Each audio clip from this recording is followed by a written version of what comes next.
यस भिडियोमा हामी नेपालमा तथ्यमा आधारित सार्वजनिक नीति निर्माण र कार्यान्वयनको विश्लेषणात्मक समीक्षा गर्नेछौँ। हामी प्रमाण आधारित शासनको सैद्धान्तिक आधार, चुनौती र सुझावहरूबारे छलफल गर्नेछौँ। तथ्यमा आधारित नीति एभिडेन्स बेस्ड पोलिसी EBP ले व्यक्तिगत विचारको सट्टा तथ्य, प्रमाण र वस्तुनिष्ठतालाई प्राथमिकता दिन्छ। यो राष्ट्र विकास र समृद्धिका लागि महत्त्वपूर्ण छ, नीतिलाई यथार्थपरक र प्रभावकारी बनाउँछ। EBPका मुख्य विशेषताहरूमा सार्वजनिक नीतिको सक्षम तथा तथ्यको वैज्ञानिक उपयोग, निर्णय प्रक्रियामा प्रमाणको प्रयोग, वैज्ञानिक विधिमा जोड र पारदर्शिता तथा जवाफदेहिता समावेश छन्। यसले राजनीतिक प्रभावको न्यूनीकरणमा पनि सहयोग गर्दछ। तथ्यमा आधारित सार्वजनिक नीतिका सिद्धान्तहरूमा कर्तव्यको सिद्धान्त, सान्दर्भिकताको सिद्धान्त, विश्वसनीयता, वस्तुनिष्ठता, पारदर्शिता र जवाफदेहिताको सिद्धान्तहरू पर्दछन्। नीति निर्माणमा मात्रात्मक, गुणात्मक, प्रयोगात्मक र वर्णनात्मक प्रमाणहरू प्रयोग गरिन्छ।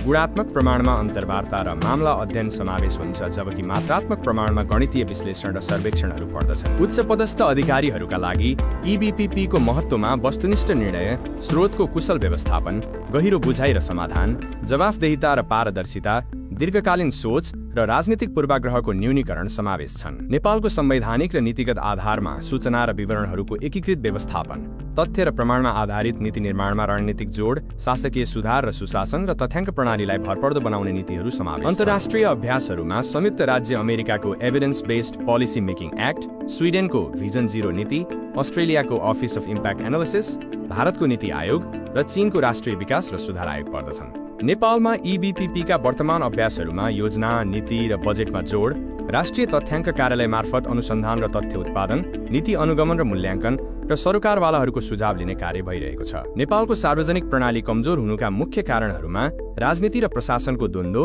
विचार प्रधान नीति, जवाफदेहितामा उदासीनता, कमजोर सिप र क्षमता, तदर्थ अभ्यास र संस्थागत सम्झनाको कमी समावेश छन्। नेपालमा EBP निर्माणका चुनौतीहरूमा गुणस्तरीय तथ्याङ्कको अभाव, राजनैतिक हस्तक्षेप, अनुसन्धानमा न्यून लगानी, प्रविधिको सीमा, सांस्कृतिक प्रभाव र पारदर्शिता र जवाफदेहिताको कमी रहेका छन्। EBPलाई प्रभावकारी बनाउन एकीकृत राष्ट्रिय तथ्याङ्क प्रणाली, योग्य जनशक्तिको परिचालन, अनुसन्धानमा लगानी, समन्वय र सम्बन्ध स्थापना, क्षमता विकास र अनुकूल वातावरण निर्माणका लागि पहल गर्नुपर्छ। निष्कर्षमा प्रमाणमा आधारित सार्वजनिक नीति निर्माण नेपालका लागि अपरिहार्य आवश्यकता हो।